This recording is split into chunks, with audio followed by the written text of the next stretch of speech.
Bank repossessions are good vehicles. Okay. But anything in simulcast, anything in the 45-minute auction, the problem is it's other dealers selling their problems. Yes. You can't get rid of this Honda Civic, something, checking like coming up. People have put that on a 45-minute auction, they just want to get rid of it. Yeah. And then it's one dealer to another. The source is not good in 45-minute auction. yeah. No bank is selling on 45-minute auction.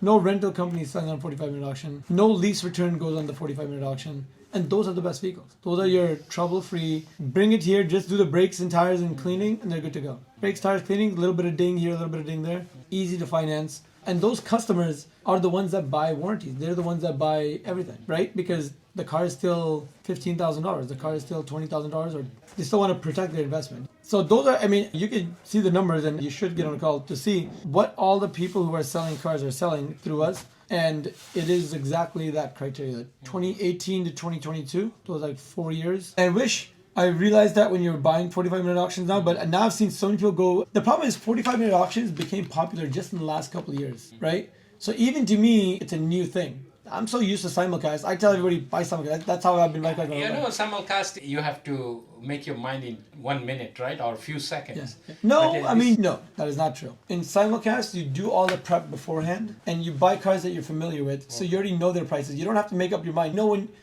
You know a good deal when you see it. But simulcast, you have to watch much more focused and particular times. It's not organized. If you want a weekly disciplined structure, you got to do simulcast auctions. Weekly auctions, the same time every week, same sellers every week. Because one dealer selling one car, another dealer selling three cars, another dealer selling 5 cars. In simulcast, the majority of it is one dealer selling 50 cars, one bank selling 300 cars, right? One rental company selling. So, and they don't have time to sell problems. They sell everything. They're not just trying to keep good cars and sell bad cars. 45-minute auction. Unfortunately, people are just trying to either get a price or they're just trying to sell problems. Hey, good morning, Asif. Hey, good morning.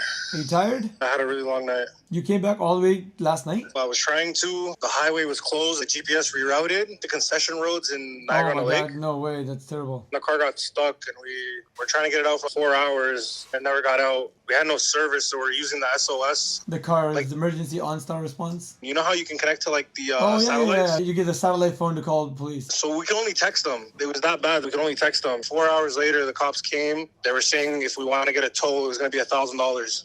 Wow. We get pulled out because we're an hour and a half away from Sault Ste. Marie, and he's the nearest tow truck. You had to come all the way out, and then, so what ended up happening? We told him we didn't have money. We told him we didn't have $1,000. So he's like, okay, I'm going to go try to find one of the loggers to get you out, but they're still going to want money. So he got one of the loggers to come. They put us in the back of the cruiser. It was just a whole mess. He ran our licenses. He's like, what are you guys doing here? Yeah, patted us down and stuff. It was just a whole thing. And then he got the guy to come. And now I guess when he pulled the car out, the car is rear-wheel drive. It had snow tires on it, but it was rear-wheel drive. So he pulled it out from the back with the tire. And now the alignment's off on the car. It's a whole mess. And now the washer fluids aren't working. What was the second car you guys went up in? It's a Dodge Charger. Dodge Charger, okay. So bigger vehicle, a little bit safer, but drives a little scary. Luckily, under tires. But where are you now? So are you still... We're 5 hours away right now. Okay, well, at least you're safe, and you at least made it through. Did you end up paying the logger or anything? Yeah, we gave him 4 bills, 400. Wow, that's a lot. It was either that or 1,000 and wait an hour, 2 hours. Look, I'm just happy you're out. I mean, you solved the mission accomplished so far. You got the car delivered. Harun is happy. I mean, obviously, it was an emergency delivery and we had to do it through bad weather. I mean, this was the worst case scenario, which was getting stuck on the way there. Every 5 to 10 years, practically reinvent yourself because the opportunity does that. Chevy Cruises sold really well at one point. They don't sell anymore. The Nissan Envys were really popular at some point. They're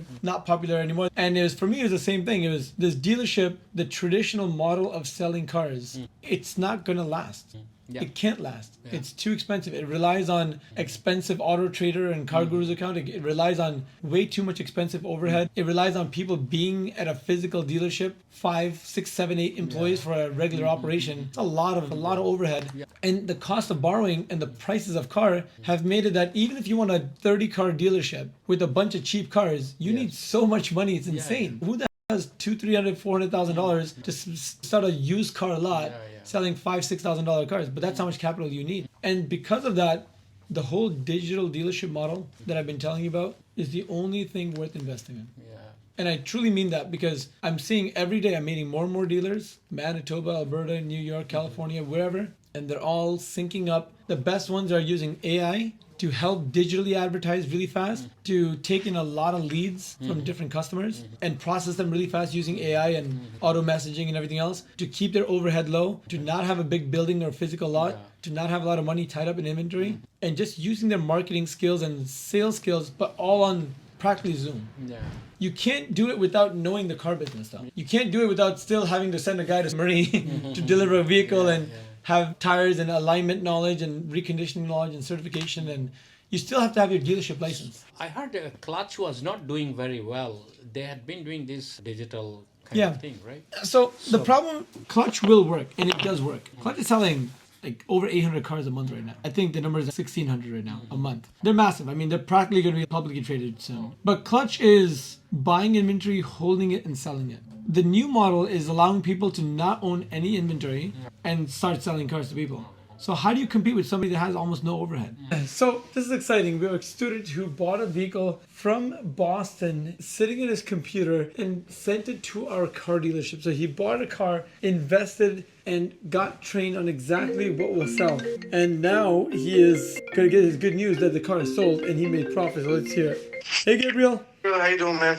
Cold. How are you? I know. I just heard. I was talking to my brother. He said it's 5 degrees. Just wild. It's been snowstorms and ice storms and everything else in between. But nevertheless, how are you? And when are you coming back again? You said January 10th or? Not sure yet. I haven't sure? booked anything. Good news. I mean, the car is delivered. It's been already a couple of days now, and there's been no reason for the customer to come back, which is always a good sign. And Perfect. so the number is the exact coming down to the last $100. I just have to get the invoices from the mechanic shops because I don't exactly know what the oil change costs and whatnot. But we were between the certification, the car detailing, between the transport, and it wouldn't have came out to, I don't think, more than $1,000 Canadian. And from our buying price, which was $14,000 on the car, and the selling price, which was $17,000. Oh, sorry, it's $15,000 and $17,000. If you take $1,000 away, you've got about $1,000 of profit. So my best guess right now is, look, it's an internal cash sale, of course, that we know that, so there's no money in the finance end. Our purchase price at the auction was $13,250. So it came to about $2,000. I thought there was some financing. Oh, it was financing for the guy that did it? No, it's for the guy who did it because he's one of our partners, where essentially it was his own lead, his own customer, and he was going to buy another vehicle, and then he saw ours and said, hey, look, he just gave us a wholesale offer to buy it from him. Welcome to our digital dealership program, where you will learn not just the best opportunities to enter the car business, but you'll learn all of the different opportunities and which one tailor fits you. You see, in level 1 of our program, when you click the link below, you'll join our digital dealership program, where we both explain you the opportunity of how you can become a licensed car dealer, a digital car dealer with low overhead or no overhead through our program. In this learning, you'll get clarity on the direction you need to head. You'll understand other opportunities that are similar, including exporting cars. Click the link below, because there's one-time offer to get into our level 1 program, where you will not just get clarity, but you'll be invited afterwards into our one-on-one mentorship program and our partnership program, where we partner with dealers all across the world to transact and make money with them. In this program, by clicking the link below, you'll have instant access to talking to me directly in our group calls that happen every week, in our exporting classes, and of course in our digital library of so much knowledge and information taught directly by myself, an experienced car dealer who's been teaching car dealers and exporters for the last 3 years. Click the link below and I'll see you inside. Look how much money you're going to be getting from us, because, for example, if you're getting a call back from another lender and my lender fee is a $1,500 lender fee, well, you guys are, holy, we're going to be paying $1,500 to Westlake to do this deal, but I'm giving you an extra $1,000 or $1,500 or $2,000 on your net check, right? So I tell my dealers, forget the lender fee, let's look at the net check. And then this is where I'm going to beef up, this is where I'm going to build, this is where essentially I want everybody focused on. And there's different ways that we can increase that. So stretching term, you're going to bump interest typically 72 minimum payments. So these deal comments will always tell us what's going on with the deal. Maximum term, there's 660. So it's saying maximum term 60 on this guy. If we go to 60, it might even keep our payment below 250. So 212, it's saying, hey, minimum payment is 250. You guys are on a D-class. Everything, the rehashing, you guys have the ability, the power to really. Yeah. We're going to learn the program. I'm going to go through everything with you guys. Definitely. And I'm going to show you, oh, you can bump your vehicle price by this much. We can get our cash down lower. We can stretch term to lower payment. Yeah. We can buy rate up by 2 points. Yeah. Your net check just went up by $2,500, $3,000. We're going to do all these things, and it's way better with the real life scenario. That's why I'm not the rep for this, and I know the numbers, I know the financing. If you guys submit me an application, I will show you guys essentially how we're going to capitalize, how we're going to maximize our income, profits, all that type of stuff.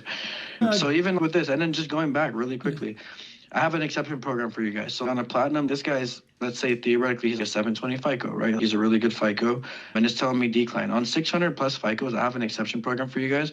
That's going to be a huge game changer in us, and the ability to capture deals and the ability to really make a lot of money with one another. So 600 plus, I have exceptions. It'll allow me to do discounts on lender fees up to $1,800. So if you give me a customer like this and you're seeing a fee that's $2,000, that's $1,500, that's $1,000, you guys are still making money. But hey, can you help out on the fee or whatever? Or maybe you're not making money, and that's the deal changer, is we need $1,000 difference. I'll jump in with an exception. I'll submit it. I can knock off up to $1,800 off lender fees.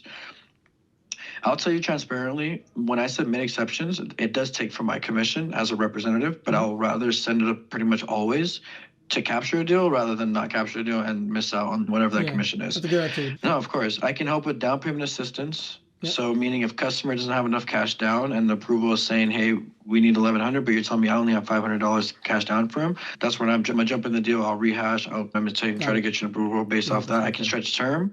So this is telling us 60 was the max term. I can go 72. I can go from 48 to whatever, 48 to 60, 60 to 72. 72 is going to be the max, though. We don't do anything past due for it mainly.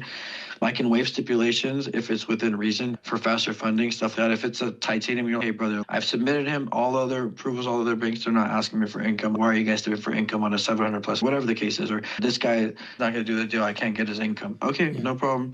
I'll send it up. I have an exception. I'll try to waive that. And then also, last but not least, open autos. Programs typically going to tell you, oh, I think for this one, it's saying open autos approved if current. But if they're, for whatever reason, if it's saying, let's see, right here, open auto is approved if current. So it's reading that the customer has open auto. Maybe it says open auto needs to be traded in or paid off to be able to proceed with the deal. So you have to always read the notes, even if it's showing approved.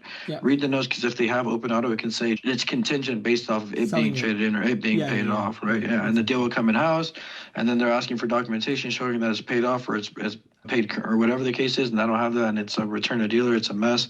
But essentially, we'll do the math.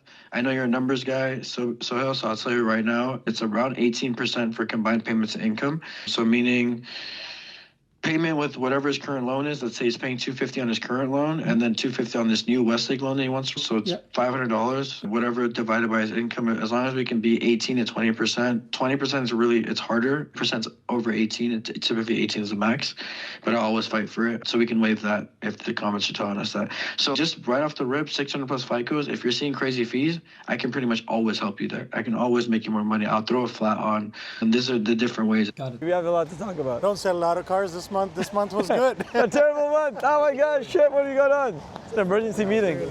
Good, how are you? Good. Good, man. Awesome. I wish I didn't have my Cybertruck today, but I mean, this is... Oh, we could have raced it. I know, it would have been That fun. would've The been Hummer fun. and the Bring it, we'll race Cybertruck it. takeoff. This thing is slow, man. I think it's a 6-cylinder. I know, I saw that's your new expedition, right? It is. Lacks a little bit of power, but overall, honestly, I love it. Like, it's... For family-wise, like, we drive it so much. I've got it for 4 months. I put like almost 18,000 kilometers on it now. 4 months, 18,000? Dude, it's nuts. And I put the same on my Cybertruck, believe it or not. So we have 2 vehicles, primarily at least. Oh, this is nice inside. Oh, that's a new one, yeah. Yeah. Oh, This is like the very nice platinum. inside. This is like the stealth package and stuff. It's got the red calibers from factory. Can you believe it? Because he's looking for another car for home. It's very nice Yeah? inside. Oh, I love it. But he needs a Step beater. For this, 100. 100. 100. 105, I think, or I think I put 100 on the dot. It's 112 sticker. There's a Safari vehicle that you took us in. A dealer friend has arranged this It doesn't for gonna work us this for year. just, 4:30 in the morning. Oh my gosh. The hippo, the Hippo Bar. Hippo bar. and then the tour we took of the Maasai village, right? The Maasai people. Fire. And then starting the fire.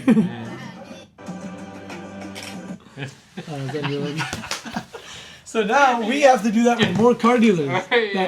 That's the message. If you want to go to Safari in Kenya and meet more exporters, you're joining a trip. Me and him are going to host it. It'll be fun.